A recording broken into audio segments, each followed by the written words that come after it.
ในปี2025เดือน10นะทุกคนเนาะนี่คือเมืองเฟืองทุกคนเมืองเฟืองปีนี้นะทุกคนเนาะถือว่า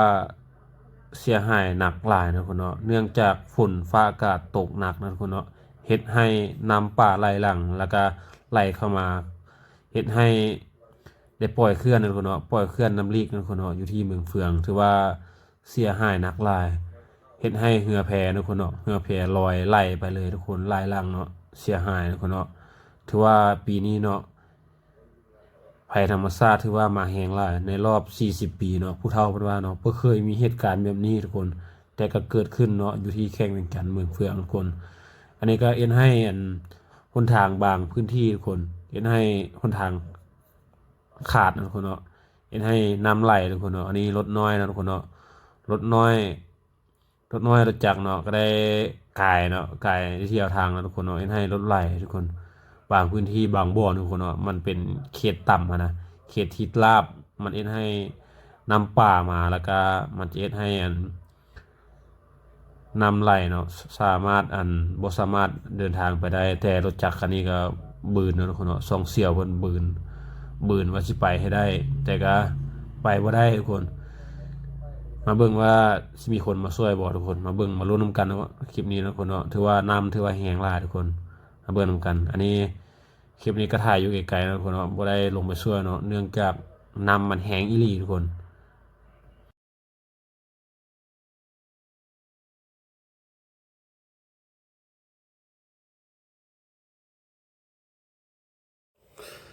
ในที่สุดทุกคนนี่รถฟอร์ดกำลังเคลื่อนมาแล้วทุกคนเคลื่อนมาสิมาช่วยทุกคนเนาะสิมาตันน้ำให้เนาะบ่ให้กระแสน้ำพัดแห้งเนาะขนาดรถฟอร์ดก็ยังเต้วนะทุกคนเนาะยังเต้วยังเจือกนะทุกคนเนาะอันนี้นับภาษาอหย่างรถน้อยรถเบาทุกคนเนาะน้ำไหลประมาณนี้เนาะมันก็เจือกแหละทุกคนอันนี้ก็รถฟอร์ดเข้ามาช่วยตันน้ำให้แล้วนี่มาแล้วเขาเจ้าก็ดึงรถขึ้นมาเนาะทุกคนเนาะรถฟอร์ดก็เข้ามาช่วยดึงรถขึ้นเนาะ อันนี้ก็เป็นภาพอีกมุมหนึงนะทุกคนเนาะเหือแพเนาะทุกคนเนาะเหือแพไหลเสียหายหนักแท้ว่าทุกคนเหงื่อมุ่นเมิดมูลค่าทรัพย์อยู่หั่นบ่แม่นน้อยๆเนาะทุกคนเนาะสัวสิสร้างได้นะทุกคนเนาะ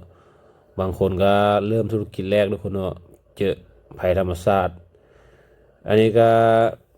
ภาพอีกบ่อนหนึงนะทุกคนเนาะอันนี้ก็เป็นบ้านห้วยเดือทุกคนบ้านห้วยเดือเมืองพุทโธทุกคนถือว่าตั้งอยู่แข่งเหมือนกันคือกัน อันนี้ก็ข้อสมเสริไอ้น้องทหารทุกคนเนาะที่เข้ามาช่วยทุกคนเนาะบริจาคน้ำเนาะก็ประกอบส่วนกับพ่อแม่ประชาชน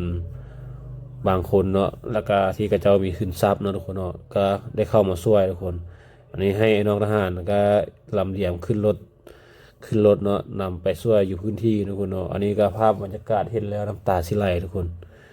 จากผู้เฒ่าจากเด็กน้อยเนาะจากหมาจากงัวควายเป็ดไก่ทุกคนเนาะโอ้ยล้วนแต่ปีนี้ประเทศลาวนี่สูญเสียหลายเนาะเนื่องจากว่าได้คำว่าแบตเตอรี่ของเอเชียนี่แหละทุกคนแบตเตอรี่ของเอเชียเนาะที่ข่าวจากประเทศเพื่อนบ้านเนาะเอาไปข่าวทุกคนนี่แหละผลกระทบของแบตเตอรี่ของเอเชียทุกคนเนาะผู้ใดอยู่เขตใดเป็นแบบใดทุกคนทักทายกันเนาะสักทายสบายดีกันเนาะทุกคนเนาะอันนี้เห็นแล้วก็ มีทหารนะทุกคนเนาะทหารแล้วก็อาสากู้ภัยเนาะเข้าไปช่วยทุกคนอันนี้ก็เบิ่งแต่รถเนาะทุกคนเนาะเบิ่งแต่รถจักรคนโอ้ยถือว่าแต่ละจุดแต่ละบ่อทุกคนน้ำท่วมไปบ่ได้เลยมื้อวันที่1ทุกคนถือว่ามือที่โหดร้ายสุดแหละมื้อวันที่1 เดือน 10ของแข่งแข่งจันทน์เด้อทุกคนนะของแข่งแข่งจันทน์ถือว่าน้ำท่วมหลายเนาะทุกคนเนาะบางพื้นที่นี่คือว่าน้ำน่ะมันจะไปได้แบบนี้ทุกคน รถจักรจนชิลิปเนาะอันนี้ก็ถือว่ารถแหงซื้อยังไปได้นี่เบิ่งนะเบิ่งสภาพรถสูบเนาะคันแม่นรถออโต้รถเอียงอะเนาะถือว่าเข้าเกาะอากาศเรียบร้อยทุกคนซื้อใหม่อันนี้ก็รถเนาะทุกคนเนาะพุ่นน่ะไปรถ Fortuner รถ Honda คันใดบ่กล้ายังบ่กล้าแต่รถจักรคันนี้นี่สุดยอดมาเลยพุ่นน่ะอันนี้ก็อันนี้บ้านพลเงินนะทุกคนเนาะพลเงินน้ำแจ้งอันนี้นะบ้านน้ำแจ้งนี่ ถือว่าปีนี้ก็น้ำแจ้งถือว่าอันตรายบ่ล่ะรถไปบ่ได้คนจอดติดขัดรถพ่วงรถฮอนดอกฮอนไดรถจักรเนาะไปบ่ได้ทุกคนน้ำท่วมหนทางพุ่นน่ะประชาชนก็พากันเนาะเที่ยวทางไปเพียงเนาะทุกคนเนาะเพราะว่าเส้นทางตัวนี้ มันเป็นเส้นทางสายหลักเป็นเส้นทางเลขที่13อะนะเราต้องได้เที่ยวเส้นนี้เนาะ